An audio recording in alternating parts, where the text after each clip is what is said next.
Ada segelintir orang yang punya budaya caci maki, jelek-jelekin, cari masalah. Padahal saya percaya mereka ini mungkin sudah ditutup hatinya, ditutup matanya. Saya tidak paham mereka itu. Ada berita menarik.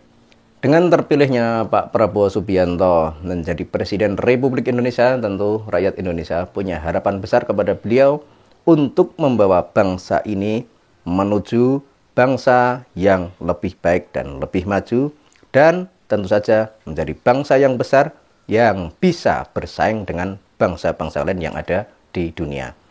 Dan tentang Pak Prabowo, kita semua juga tidak akan pernah meragukan nasionalisme Pak Prabowo, karena beliau adalah mantan tentara.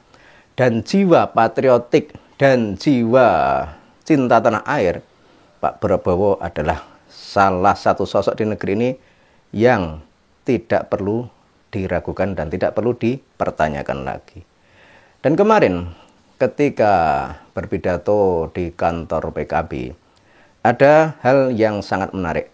Karena di sini Pak Prabowo sudah pelan-pelan mulai membahas tentang adanya sekelompok orang atau suatu klan yang selama ini punya tradisi caci maki dan menghina. Kita simak bersama videonya. Partai nasionalis yang religius. Iya. Saya kalau dipanggil kiai datang, saya nggak berani nggak datang, ya kan? Mau maju, minta doa, ya kan? Tentara itu pasti dekat sama kiai. Ya, betul. Setiap mau berangkat perang yang dicari pertama kiai, ya kan? Benar kan? Minta doa, ya kan? Minta dimandiin. Kalau siap mati, kita berangkat udah siap mati, belum tentu kembali. Ya sekalian kita. Ya. Saudara-saudara sekalian. Jadi suasana inilah adalah Indonesia. Saudara-saudara, ada segelintir orang yang punya budaya caci maki, jelek-jelekin, cari masalah. Ya. Padahal saya percaya mereka ini mungkin sudah ditutup hatinya, ditutup matanya. Saya tidak paham mereka itu. Ya. Kesulitan, kekurangan kita akui, kita atasi bersama. Koreksi, kita koreksi. Tapi bangsa yang besar janganlah mempunyai adat, mempunyai kebiasaan caci maki antara kawan, caci maki dengan pemimpin. Caci maki itu saya kira tidak baik. Itu bukan ajaran agama kita, itu bukan ajaran agama-agama lain pun. Rakyat kita tidak suka mereka-mereka yang bicaranya kasar, ya. Pribadi kita bukan pribadi seperti itu. Jangan bawa budaya-budaya dari mana. Bangsa Indonesia adalah bangsa yang penuh sopan santun. Saudara-saudara, kritik dengan baik, koreksi dengan baik. Saudara-saudara sekalian, dan akan terbukti tidak lama, pasti semua yang berbuat tidak baik akan kelihatan dan akan ketahuan. Sebagaimana kita lihat pada tahun 2014, Pak Prabowo ketika mencalonkan diri sebagai Presiden Republik Indonesia, dia didukung oleh kelompoknya Rizik Syihab. Dan ketika itu mungkin bisa dikatakan Pak Prabowo ini adalah orang yang tertipu. Artinya, Pak Prabowo menaruh harapan besar kepada Rizik Syihab dan kawan-kawan karena menganggap mereka adalah cucu Nabi, karena mereka adalah Habib. Tapi ternyata beriring berjalannya waktu, semua sekarang sudah terungkap bahwa ternyata para Ba'alawi tidak terkonfirmasi sebagai keturunan Kanjeng Nabi. Sehingga hal ini membuat Pak Prabowo pun menjadi sadar dan paham tentang semua itu. Makanya ketika dalam video tadi dia mengatakan bahwa ada sekelompok orang atau sekelompok sekelompok pendatang atau istilahnya sekelompok masyarakat yang punya tradisi caci maki dan hinaan, ya kalau kita lihat yang sering melakukan adalah kelompoknya Rizik Syihab, Bahar Smith dan lain-lain, kelompok imigran dari Yaman. Dan ini sudah fakta di lapangan, semua sudah melihatnya. Dan itu bukanlah tradisi atau kebiasaan orang Nusantara, itu adalah tradisi jahiliyah yang dulu sering dilakukan oleh masyarakat di padang pasir sana. Dan tradisi tersebut kok sekarang malah dibawa dari Yaman oleh kelompoknya Bahar, kelompoknya Rizik dan kawan-kawan ke Indonesia. Tentu saja hal ini tidak sesuai dengan ajaran leluhur Nusantara atau ajaran leluhur Indonesia.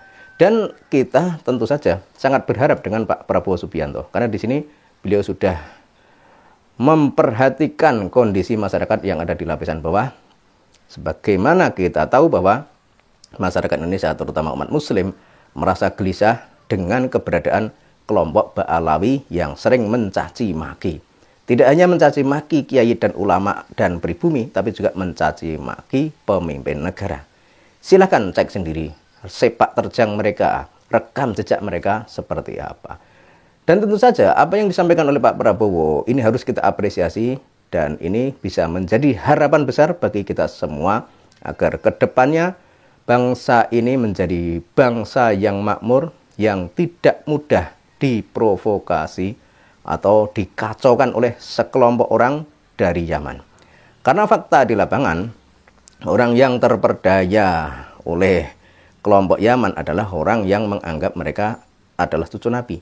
Dan sekarang semua sudah terbantahkan bahwa mereka tidak terbukti sebagai zuriyah Nabi. Artinya kepercayaan masyarakat Indonesia terhadap mereka sekarang sudah berkurang.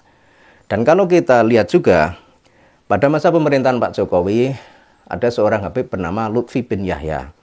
Dia dimasukkan sebagai anggota One Team Press.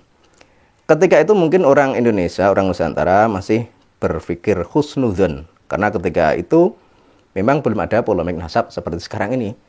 Jadi wajar Pak Jokowi kala itu mengangkat si Lutfi bin Yahya sebagai One Team Press. Namun sekarang kalau kita cek One Team Press-nya Pak Prabowo, tidak ada Lutfi bin Yahya. Namun di masa Pak Prabowo Subianto sekarang, semua sudah terungkap ke permukaan bahwa para Ba'alawi memang tidak terkonfirmasi sebagai zuriyah Nabi.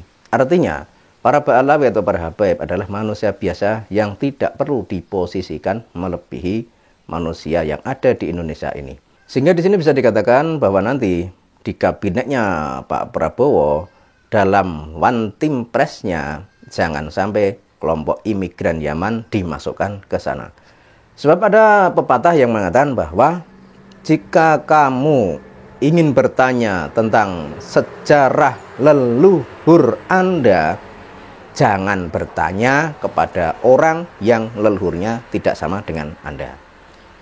Dan kalau kita lihat fakta di lapangan, ada Habib yang kadang-kadang menjadi rujukan sejarah leluhur Nusantara.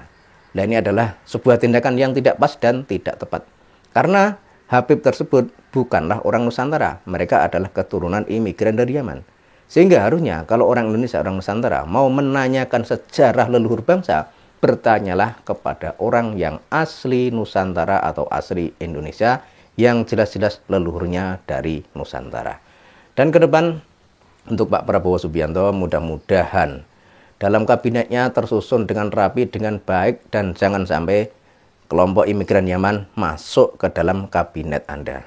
Karena meskipun apa yang mereka lakukan kadang-kadang terlihat bagus, tapi kalau kita lihat rekam jejaknya, diduga ada indikasi sebuah kekuatan, sebuah organisasi, atau sebuah trik untuk menguasai negeri ini dengan berbagai cara. Makanya sebelum hal itu terlambat, harusnya Pak Prabowo benar-benar selektif melihat siapa saja yang ada di kabinet beliau. Dan soal nasionalisme, soal patriotik, soal cinta tanah air dan bangsa, Pak Prabowo Subianto memang sudah tidak bisa diragukan lagi.